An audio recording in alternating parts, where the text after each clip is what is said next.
उसके बाद हम वैलिडिटी फंक्शन की तरफ आगे बढ़ेंगे। हमारी फिट इंडिया मूवमेंट की टीम के 2 सदस्य यहाँ आए और मैं रिक्वेस्ट करूँगा ऑनरेबल वाइस चांसलर सर को कि सर आप मंच पर आए, वो लोग आपका सम्मान करना चाहते हैं।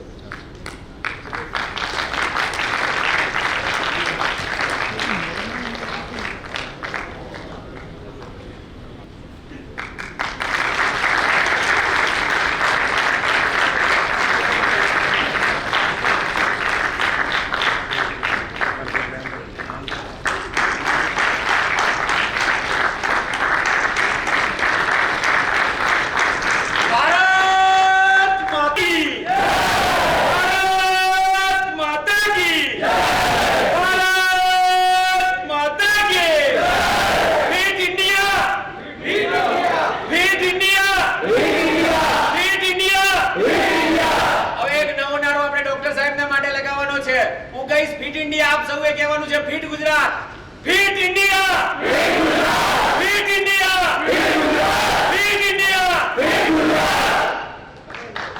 अब कार्यक्रम को आगे बढ़ाते हुए मैं क्रीड़ा भारती इंडिया के जनरल सेक्रेटरी रेस्पेक्टेड राज चौधरी सर को और ऑनरेबल वाइस चांसलर सर को मंच पे उपस्थित होने का न्योता देता हूँ। ऑनरेबल वाइस चांसलर सर और ऑनरेबल जनरल सेक्रेटरी क्रीड़ा भारती इंडिया, ज़्यादा न करते हुए मैं सीधे ही दोनों मंचस्थ महानुभावों का यहाँ स्वागत करता हूँ। और सर राज चौधरी सर से विनती करता हूं कि ये वर्कशॉप की फाइंडिंग और क्रीड़ा भारती और आगे नेशन बिल्डिंग क्या है उसके ऊपर हम सबको मार्गदर्शन दें। मंच पर आसीन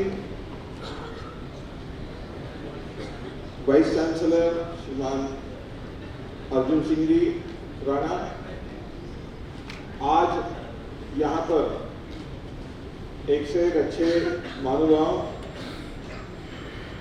इंटेलेक्चुअल पर्सनालिटीज श्रीमान भरते सर जी, डॉक्टर करवंदे sir, doctor Rajan Singh ji, doctor शरद सूर्यवंशी जी, doctor Arvind Malik ji, doctor Paramvir Singh ji, doctor आकाश सर और डॉक्टर दिलीप दुरिया जी, इन्होंने आपको मार्गदर्शन किया। और आज सुबह से हम जिस ओर जा रहे हैं कि पुराने समय में खेल कैसे थे और पुराने समय में खेलने से लोगों की सेहत कैसी थी और आज आधुनिक खेल जो आ रहे हैं उनके कारण क्या होने वाला है, अपने देश का भला कैसे होगा और राष्ट्र का निर्माण, पुनर्निर्माण जो कहते हैं कि नेशन बिल्डिंग, ये कैसे होगा, इस विषय की ओर हम सब चल रहे हैं। और ये नैया चल रही है तो आपके सभी महानुभाव यहाँ पर आए थे, उन्होंने रखा। सभी बुद्धिमान लोगों ने एक खिलाड़ी को रख दिया है मुझे समर्पण करने के लिए। मैं तो खेलने वाला हूँ, पढ़ाई ज़्यादा नहीं हुई है, इनकम तक ही हुई थी, पर वो अलग बैंकिंग सेक्टर में लगा दी। पर खेलने में कितनी शक्ति होती है, कोई भी खेल मेरे से अछूता नहीं रहा। हाथ में जो भी खेल आता था उसको पूरा करता था, उसमें माहिर बन जाता था। तो तैराकी भी की, फुटबॉल भी खेला, कुश्ती भी खेली, 1000 दंड लगा था, 500 बैठक लगा था। तब जाकर रिटायर होने के बावजूद मैं पूरे देश का भ्रमण क्रीड़ा भारती के संगठन के लिए कर रहा हूँ। आपके सामने भी आया हूँ। अभी 13 तारीख को मैं कैलिफोर्निया से आया, 14 तारीख को घर पे रहा। 100 लोग, मैंने तो कहा था जेट लैग रहता है, कुछ दिन रहने दीजिए घर पे। तो 15 तारीख को मुझे भेज दिया गया दिल्ली। 18 तारीख को हम लौटे। 19-20 हमारे संगठन मंत्री जी हमारे साथ में हैं, उनके साथ रहा। 21 को संगमनेर गया, लौट के आ गए। 22-23 घर पे रहा। 24 को फिर बैठक में गया। वहां जाते समय मैंने स्वयं को टेस्ट करना चाहा। कैलिफोर्निया के स्टे में रोज चलता था started from 4,000 steps and last in 17,000 steps. इतना मैंने खुद को टेस्ट किया। मैं टेस्ट किया इसलिए बोल रहा हूँ कि I have 2 strengths with me in heart. परसों मैं मोटरसाइकिल राइडिंग करता था, पहले रेस में भी गया था, कार रेस में भी गया था। परसों ऐसा प्रसंग आ गया 24 तारीख को कि 40 किलोमीटर दूर बैठक है और मैं अकेला ही रह गया। अकेले के लिए कार निकालना मैं ठीक नहीं समझा। चलो आज मोटरसाइकिल पे टेस्ट कर लेते हैं खुद को। निकाला मोटरसाइकिल और लगाया स्पीड बराबर समय पे पहुंचने के लिए। पहले यामा थी तो 110 का स्पीड देखा था मैंने, तो कल आयु के अनुसार मोटरसाइकिल ड्राइव कर रहा था तो केवल 70-75 तक ही जा रही थी। थोड़ा डर भी लग रहा था। तो ये मैं इसीलिए बता रहा हूँ कि आज आप मेरे सामने बैठे हुए ऑडियंस में युवा है। युवाओं ने सही समय पर अपना आहार, विहार और व्यायाम ठीक से किया तो ये सब हो सकता है। आपके सामने उदाहरण ये देने के लिए बता। आज एक अच्छी बात लगी कि इंडिया क्या खेलेगा, भारत खेलेगा तो सब परिवर्तन होगा, ऐसा एक वाक्य यहां पर आया। बहुत अच्छा लगा। हिंदुस्तान खेलेगा ऐसे बोलने वाले आज आपके यहाँ पे बता, बहुत बढ़िया। मतलब जिसको 56 इंच का सीना बोलते हैं ना, वैसे लग रहा था आज गुजरात में आने के बाद। क्यों? मैं डाका म्यूजियम में गया था। कार का थोड़ा शौकीन है, इसलिए कार म्यूजियम देखने के बाद फर्स्ट फ्लोर पे गया तो वहां पर अमेरिका का इतिहास बताया था कि जिसमें रेड इंडियंस वहां पे बताया था। What is Indians? Uncivilized persons are Indians and the colour of the figure are red, so they are called as the red Indians. उस दिन मैंने सोच लिया कि इसके बाद में मैं इंडियन हूं ऐसा कभी नहीं बोलूंगा। हमारे पे जो हमारे माथे पे लिखा गया है कि they are Indians and definition is it is uncivilized personality. तो आज के व्याख्यान में मुझे बहुत अच्छा लगा कि सभी लोगों ने इंडिया क्या खेलेगा, भारत खेलेगा, भारत खेलेगा, हिंदुस्तान खेलेगा, पूरे देश में यही बात है। हम पुराने समय के सारे उदाहरण सामने लाए आज। एक बात थोड़ी अच्छी सी रह गई कि हमने गुल्ली डंडा देखा यहाँ पर।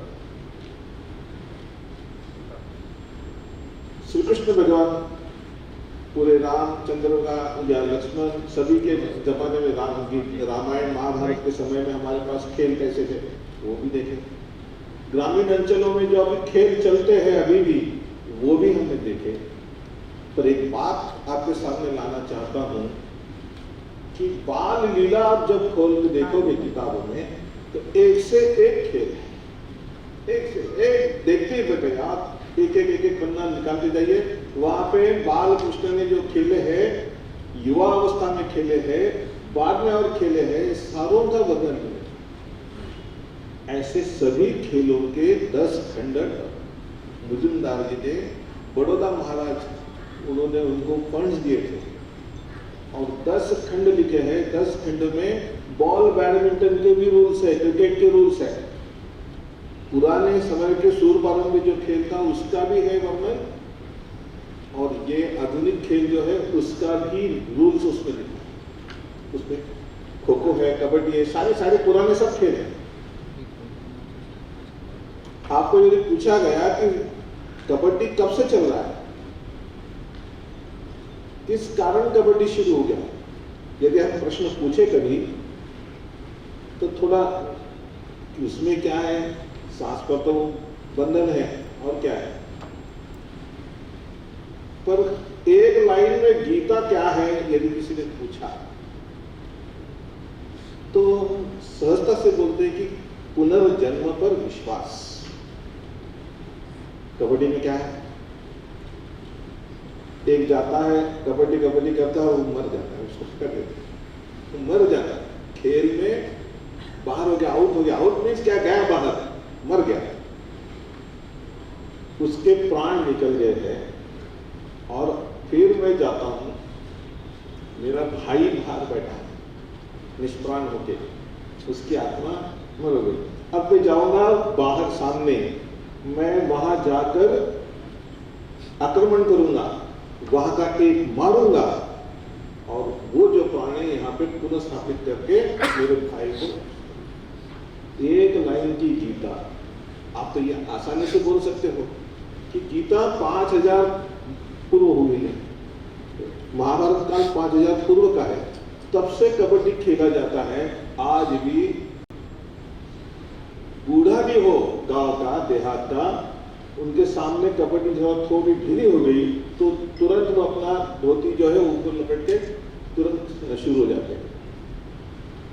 दिलदार है, जाबाज है, वो कबड्डी खेलता है। ऐसा थोड़ा आह्वान करने के बाद तो जो भी हो सकता है। मैं अभी मेरे साथियों को बताता हूँ, अरे कम से कम 50 किलो के भी थे, 40-50 किलो के। हर इतवार को, संडे को हम कबड्डी खेलते थे। वो ये ऐसी छूने वाली कबड्डी नहीं खेलते थे, हर एक को पकड़ना जो आएगा उसको, और 7-9 खिलाड़ियों की कबड्डी नहीं खेलते थे। जहां तक वहां हम 15 हो गए, 20 हो गए, यहाँ 20 वहां 20, पकड़ करने की ही है, पकड़ होने ही वाली है। इतने लोगों में क्या होगा? और पकड़ने के बाद 40 किलो, 50 किलो, 40 किलो, 50 किलो, ऐसे 8-10 लोग ऊपर रहते थे। तब जाकर सेहत बनती है, तब जाकर हिम्मत लगती है और अतिक्रमण करके वहां से छोड़ने की भी हम बात कर सकते हैं। इसलिए पुराने जमाने में जो खेल चलते थे, अब देखिए, आपने गंगा जमुना तो देखी होगी, मेरे उम्र के जो लोग होंगे तो जरूर देखी होगी। उसमें जब दिलीप कुमार हुतुतु खेलता है और उसकी पकड़ होती है, उसके भी पीठ पर ऐसे 6-7 लोग हो जाते हैं, फिर भी वो कबड्डी कर, सारा पब्लिक खड़े होकर देखता है जाता है कि नहीं, हो सेंटर लाइन पे जा रहा है कि नहीं, इतने ऊंचाई से देखता है, खड़े होकर देख रहे हो, फिर ताली बजाते हैं। आज कोई भी सिनेमा हॉल में जाइए, जहां खेल का सिनेमा है वो ओवरफुल चलता है। इसलिए आज भी हमारे देश में खेल के प्रति लोगों की इच्छा जबरदस्त। श्री कृष्ण जी, भगवान अपने श्री कृष्ण जवान थे, तब गांव में जो रहते हैं साथ में, वो भाई बहन के नाते रहते थे। पुराने लोगों की यहाँ पर स्थिति ऐसी थी कि जिस गांव में हम रहते हैं उस गांव के लड़की से ब्याह नहीं करते थे, दूसरे गांव की लड़की से ब्याह करते थे। इसलिए इस गांव में जहां हम रहते हैं वो हम सब भाई बहन के नाते रहते थे। बहन होते हुए भी वो यमुना से जब पानी भर के आती थी, बहन मेरी थोड़ी छेड़छाड़ तो होनी चाहिए, हम उम्र के हम लोग, तो बराबर गुलेल से निशाना लगाते थे। अभी निशानेबाजी कहां से आ गई? गुलेल से निशाना लगाते थे, मटका फोड़ते थे, मेरे बहन को भिगा देते थे, छूट जाते थे, पर कभी भी उसने बहन को स्पर्श नहीं किया। ये हमारी संस्कृति है। खेलों में भी भारतीय संस्कृति की रक्षा, ये याद करने वाली चीज पुराने जमाने से जो चलते आई है, वो आज भी हमको उसको सुरक्षित है। हमने देखा कि क्रीड़ा भारती मानती है, क्रीड़ा भारती का मानना है कि हनुमान जी एक आदर्श खिलाड़ी के रूप में हमने उनको स्वीकृत किया और उनका जन्मोत्सव एक क्रीड़ा भारती स्थापना के दिन में हम उसको मनाते हैं। पूरे यूनिवर्स में इस प्रकार का रिकॉर्ड आपको नहीं मिलेगा जो हनुमान जी का है। भारत का वेट लिफ्टिंग करते हैं, पर्वत उठा के करता है क्या कोई? ठीक है, पर्वत उठाया तो रक्त थोड़ी फेंकता थोड़ी है, उठा के एक बार ले लिया, फेंक दिया, रिकॉर्ड हो गया मेरा, फेंका भी नहीं, तो उसको उत्तर से दक्षिण तक लेकर आए। है कोई ऐसा रिकॉर्ड करना? प्रभु मुद्रिका जल्दी लाने गए, अचरज नहीं, क्या है वो तो उड़ के चले गए, उनमें क्या अचरज है कोई रिकॉर्ड करने वाला? कि भारत से श्रीलंका उड़ान करके जाना है वहां पर। इस प्रकार हमारे इतिहास में जो भी है वो सारे बातों को हम ध्यान से यदि देखें तो सारे खेल हमारे ही है। हमारे इतिहास में घोड़े भी खेलते थे आपस में। आज हम पोलो पोलो पोलो करके करते हैं, पर सुब्रत घोड़े का यदि विचार किया कि जिसको पसंद आया इसलिए उदयपुर से लेकर गए अफगानिस्तान, बहुत अच्छा घोड़ा था, लेकर गए और वहां पर जाकर उनके ऊपर कुछ बोल दिए कि तुमने इस प्रकार वहां से छूटने का प्रयास किया हमारे कैंप में से, इसलिए आपको मार देने वाले। मारने का दिन तय हो गया। तो ये बताया गया कि आज आपकी दूरी जो है वो अलग कर देंगे और हमारे सारे सैनिक आज पोलो खेलेंगे। बॉल कौन सा होगा कि आपका सर होगा। ये जब देखा, उनको लाया गया मैदान में, सुब्रत ने पहचान लिया कि अरे मेरे राजा है, बंदी अवस्था में खड़े। जब देखा तब सुब्रत मोहम्मद को लेकर थोड़ा सा डांसिंग मूड में आ गया और वो नाचने लगा, हाथ पैर हिलाने लगा और ऊपर का जो सर था उनका उसको गिरा दिया।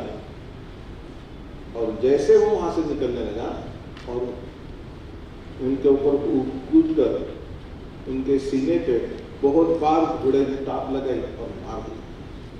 जैसे मर गए तो सारे सैनिक जो उनको बचाने के लिए गए और सुब्रत उनके महाराज को लेकर उदयपुर की ओर नॉन स्टॉप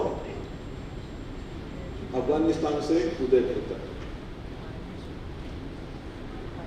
घोड़े को आने के बाद में उन्होंने प्रेम से हाथ घुमाना चाहा कि इतनी दूर से लेकर आया, मेरे राज में वापस लेकर आया।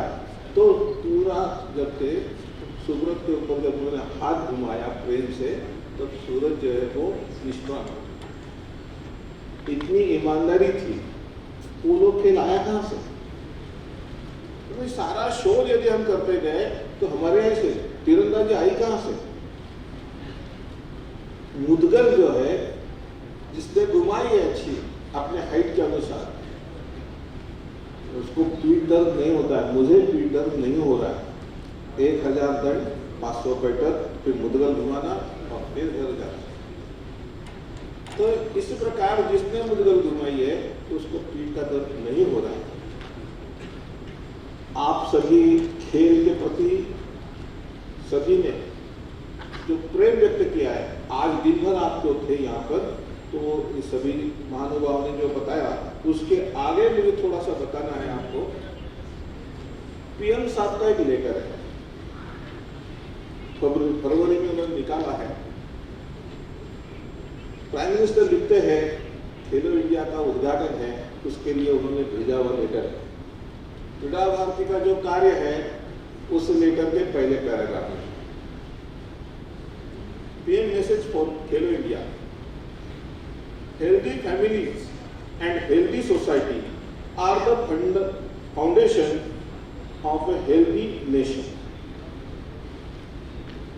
A vital aspect of all-round personality development, sport are the means to increase physical and mental fitness among people of every age, particularly for our youth.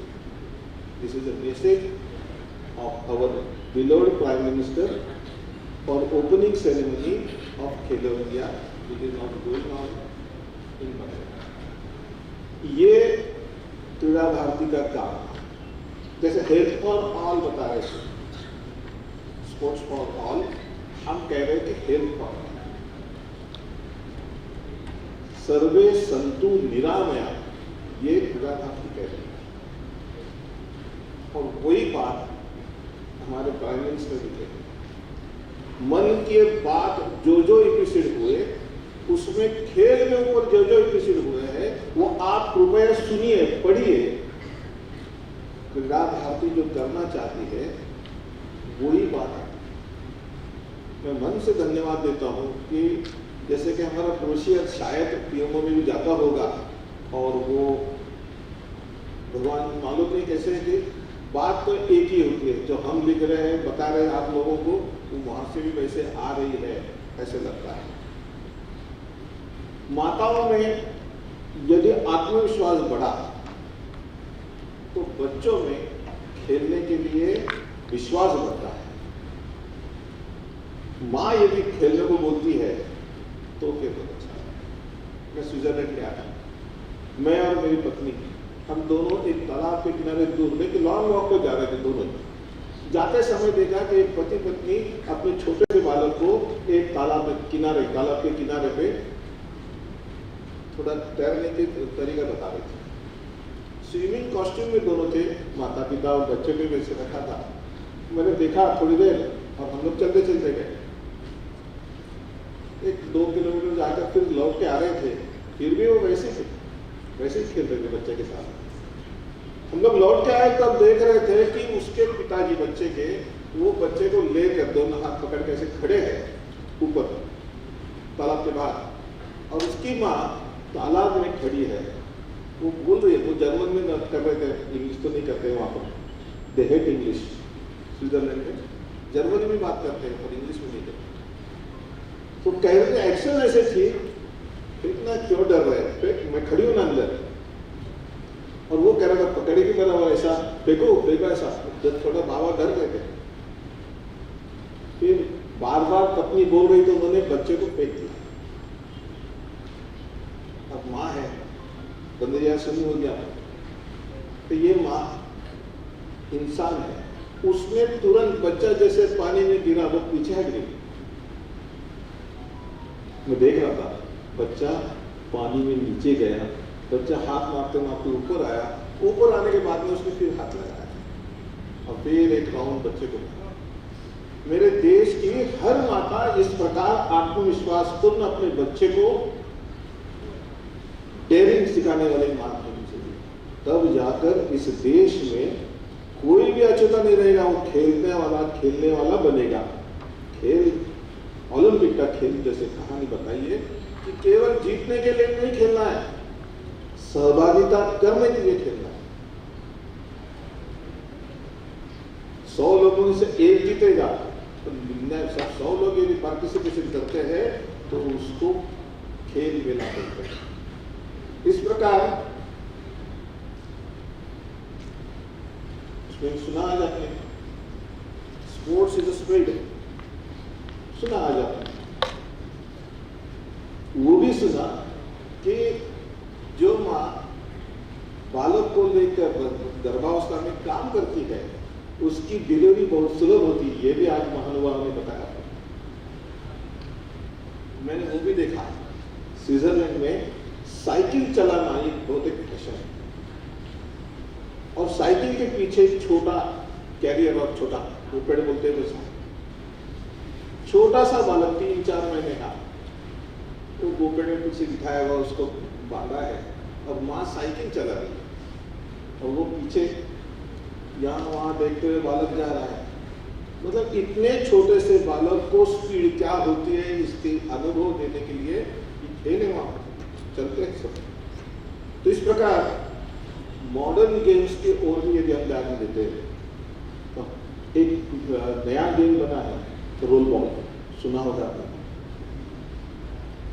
Raju Dabhade नाम का एक गरीब लड़का पढ़ाई करता था और घर घर जाकर न्यूज़पेपर वो डालता था,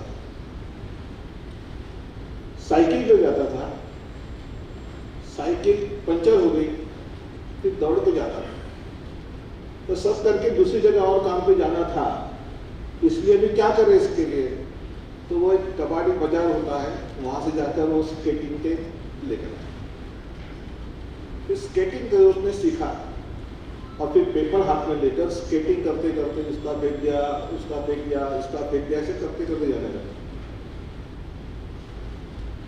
और फिर राजू बास्केटबॉल, वॉलीबॉल सारे जो खेल है वो खेलते थे सबके साथ में।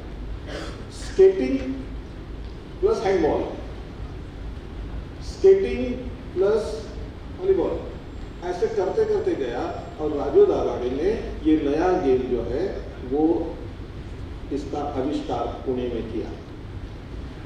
35 देशों में खेल चल रहा है। उसका निर्माण कैसे होगा ये ध्यान में आया तो फिर स्केटिंग की स्किल्स जो है वो समझ में आएंगे और फिर कितने लोग खेलते हैं, 5 लोग खेलते हैं, 10 लोग खेलते हैं, सारी बातें आपको ये इस प्रकार मॉडर्न गेम्स के ऊपर भी ध्यान दिया। हमारे एशियन गेम्स तो हमारे पास में है ही, उसका विकास उत्कर्ष करना क्रीड़ा भारती अपना ध्येय समझती है, हम करेंगे जरूर। पर साथ में जो इस भूमि में जन्मता है, उसका जन्म होता है, उसको खेलने का अधिकार है, राइट टू प्ले। हमारे जयपुर के अधिवेशन में कर्नल राठौड़ जी ने कहा था कि राइट टू प्ले होना चाहिए और जो जमीन खाली है, बिल्डिंग बनने वाली है, बनने में 4-5 साल लगेंगे, तब तक क्या उसको वैसे ही रखना है क्या? इसको वहां पर खेलने के लिए लोगों को मिलना चाहिए, इसलिए हम कानून बनाएंगे, ऐसा उन्होंने वहां पे डिक्लेरेशन किया था। इसलिए क्रीड़ा भारती चाहती है कि चाहिए तो संविधान में आप परिवर्तन कीजिए और हर एक आदमी को जो इस देश का नागरिक है उसको राइट टू प्ले, खेलने का अधिकार, इस सबको मिलना चाहिए। ऐसा बहनों को खेलने के लिए प्रवृत्त करना क्रीड़ा भारती अपना काम समझती है। इसलिए हमारा एक आयाम है सक्षम महिला, निर्भय महिला। बहनों के लिए हम काम करते हैं। बहनें यदि थोड़ा जितना समय उनको मिलता है उतना समय वो 10 मिनट खेले, 20 मिनट खेले, आधा घंटा खेले, 1 घंटा मिलता है, 1 घंटा, जब समय मिले तब खेले। उनको देखकर बहनें जब खेल रही है, घर की बहू खेल रही है, तो सासू माँ भी आ जाएगी, थोड़ा मैं भी खेलती हूँ, मैं भी बचपन में खेलती थी, तेरे साथ खेल लूंगी, वो आ जाएगी। आप देखते हैं यदि कोई बहन स्कूटर पर जा रही है अब वो ओवरटेक करके आगे चले गई, थोड़ा याद कीजिए, अरे लेडी है वो ओवरटेक करके जा रही है तो क्या होता है, कैसे कर गई? हम भी उसके पीछे पीछे जाकर उसको ओवरटेक करके जाते, कौन है क्या है वो देखते नहीं, पर वो एक पुरुषों का जो है ना वो वहां पे पुरुष अभिमान वो निकलता है।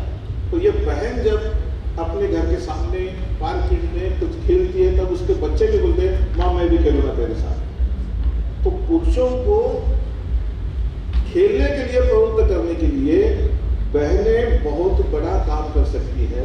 इसलिए क्रीड़ा भारती चाहती है कि बहनें जैसे समय मिलेगा जो खेल उनको खेलने को आएगा वो जरूर खेले, तो खेल जगत जो है वो जल्दी से जल्दी उभर जाएगा।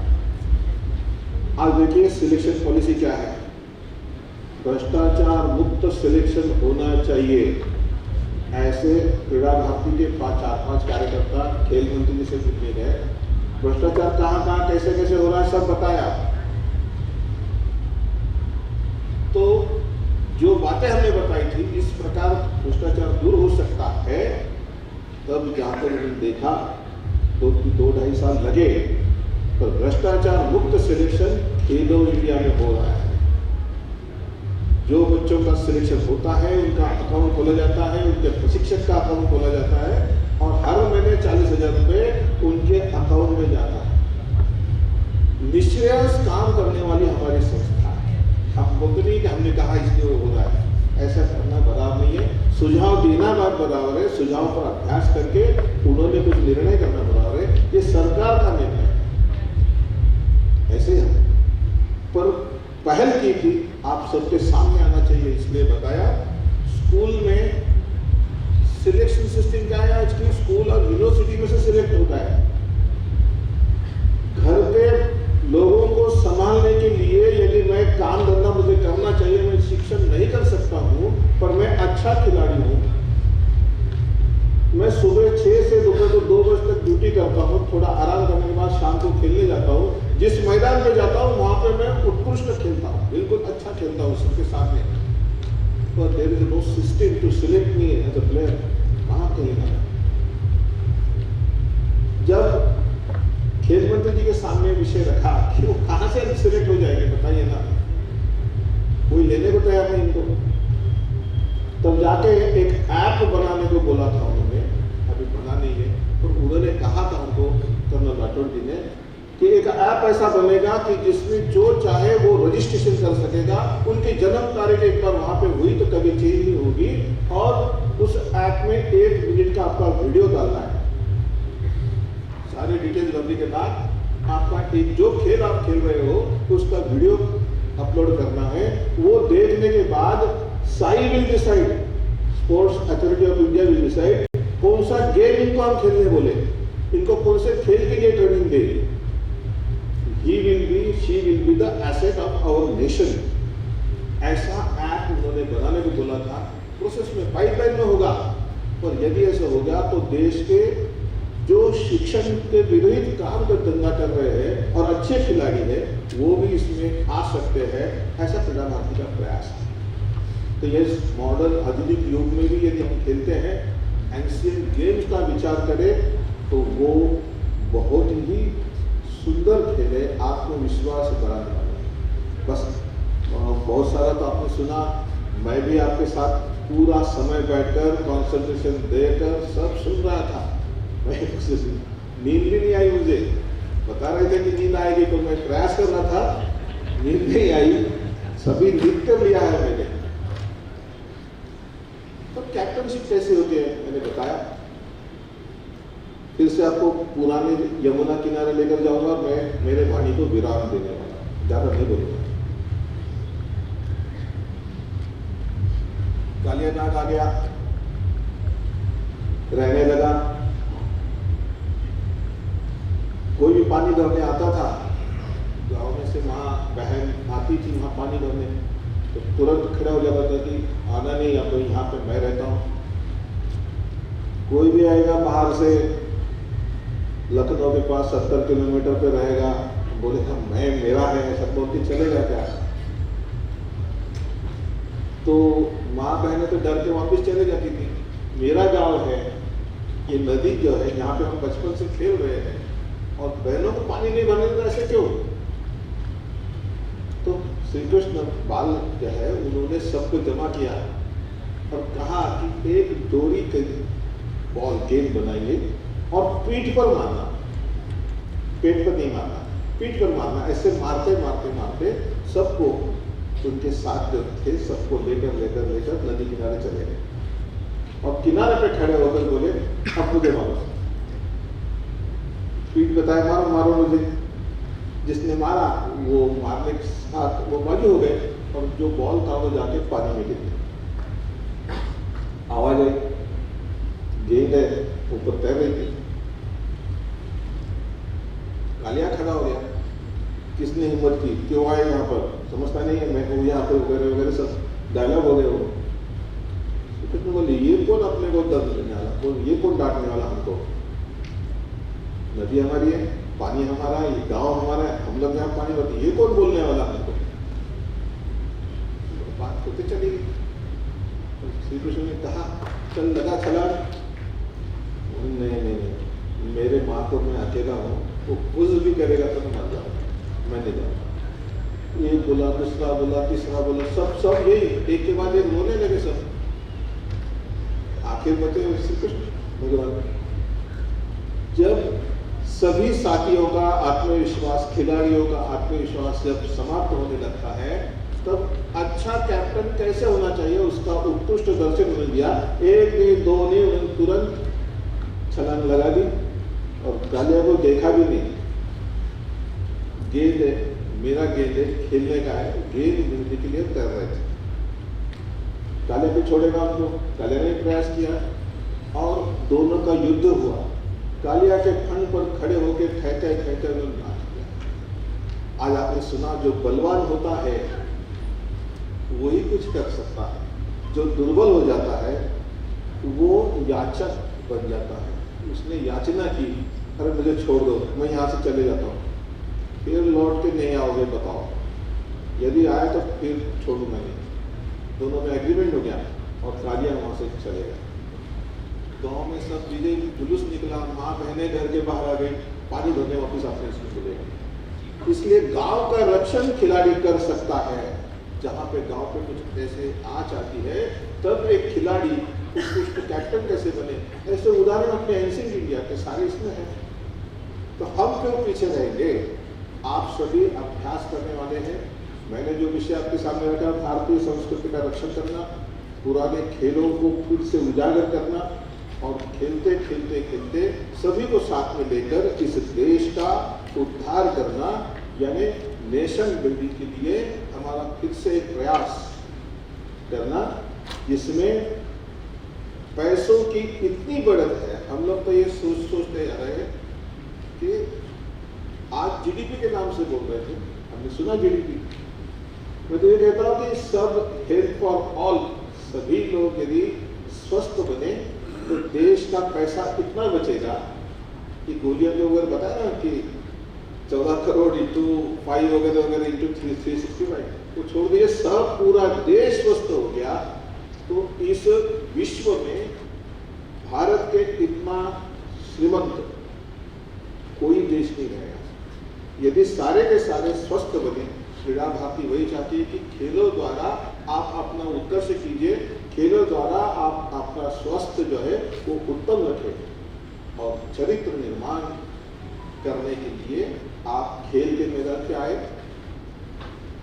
क्रीड़ा वृत्त्या सदाचार राष्ट्रदेव कुतियो, राष्ट्रदेव यदि निर्माण करना है तो युवाओं को इस प्रकार काम करना पड़ेगा और भारत के संस्कृति को ध्यान में रखते हुए हमको आगे बढ़कर स्वयं को, आप सभी को साथ में आकर इस देश को पुनर्निर्माण, वो जो पुराना वैभव था, वैभवशाली भारत था, भारत विश्व गुरु बनने के कार्य में आप सभी स्वस्थ भारत बनाने के लिए प्रयास करें। यही बात अंतिम बताते हुए मैं वाणी को विराम देता हूँ। सभी को धन्यवाद। बहुत बहुत आभार सर। छोटी सी बट बहुत ही महत्वपूर्ण अनाउंसमेंट करने की मैं अनुमति चाहूँगा। आज के अवसर पे क्रीड़ा भारती के साथ स्वर्णिम गुजरात स्पोर्ट्स यूनिवर्सिटी ये कार्यक्रम कर रही है और आज न्यूज़ है कि यूनिवर्सिटी की विद्यार्थिनी Patel Selja, she won an individual gold medal at Khelo India University Games in 10 meter air rifle women. This will be the first Khelo India University gold medal for the university, and it is more auspicious on the day when we have conducted this workshop.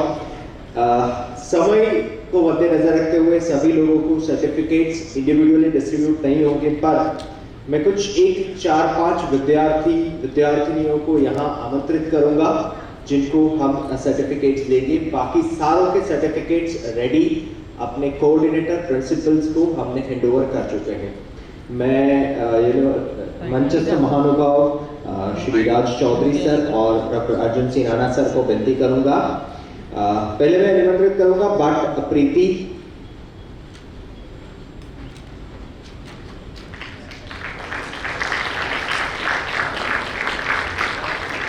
Rawal शीतल,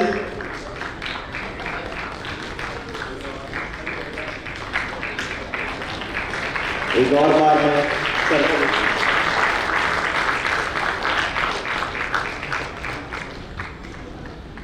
दीक्षा सिंह,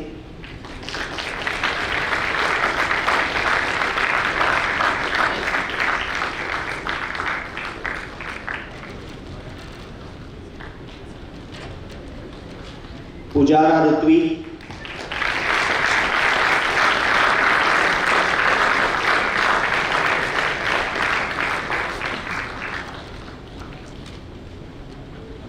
हेमित शुक्ला,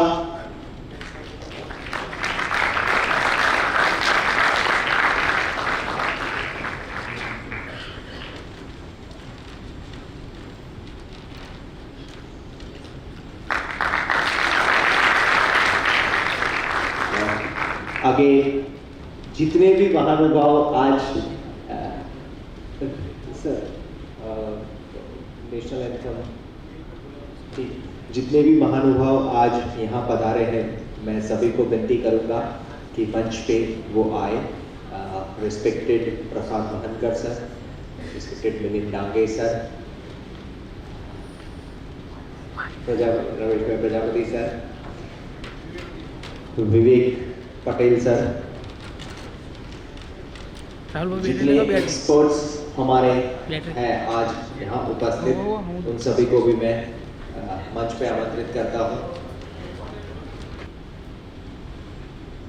जनमन अधिनायक जय हे भारत भाग्य विधाता, पंजाब सिंध गुजरात मराठा द्राविड़ उत्कल गंगा, विंध्य हिमाचल यमुना गंगा, उज्जल जलधि तरंगा, तव शुभ नाम